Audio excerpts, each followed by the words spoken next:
The city streets are veiled in a thick autumn fog, the gas lamps casting an ethereal glow on the damp cobblestones. A figure, sharp and intense, with a prominent mustache, walks briskly. Another, with a slight stoop and a thoughtful, almost melancholic gaze, strolls from the opposite direction. They nearly collide. Oh, pardon me, sir.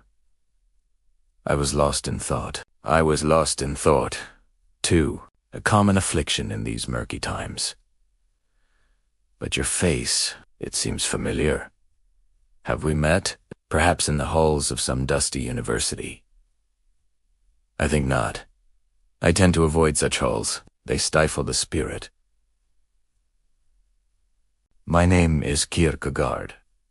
Nietzsche. So, if not in academia, where does a man who shuns it find his thoughts? In the absurd theater of life itself. In the leap of faith required just to get out of bed in the morning. I wrestle with the paradoxes of belief, the chasm between the finite man and the infinite God.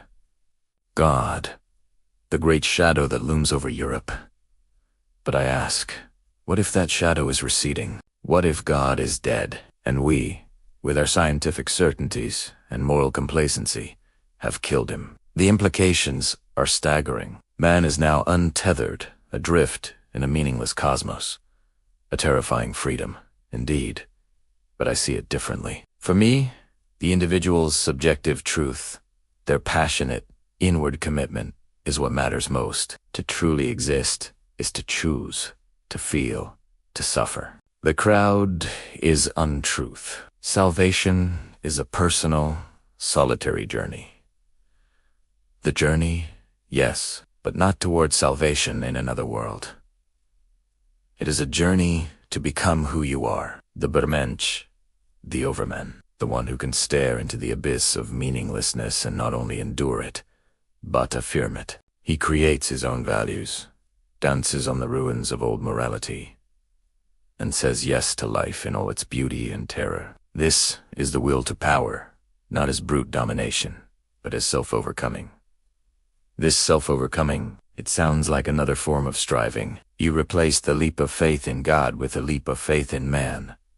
But can man truly bear that burden alone, without the anchor of the absolute? Doesn't he simply invent new idols, new truths to comfort him in the dark? Idols are for the weak, for the herd that craves comfort and security. My man, the free spirit, smashes idols. He embraces the eternal recurrency, idea that he must live this same life, with all its pain and joy, over and over for eternity. Could you love your life enough to will its eternal return? That is the ultimate test. That is the ultimate despair. To be trapped in the cyclical torment of earthly existence without hope of transcendence, my path leads inward, to the knight of faith, who can find bliss in the absurd, who can give up everything for God and, paradoxically, receive it all back. Your path leads outward, to a lonely summit where a man becomes his own God. Both are paths of solitude and immense struggle. It seems, Mr. Kierkegaard, we are both doctors to a sick and decadent culture. We simply prescribe different, and perhaps opposing, remedies. The fog is lifting.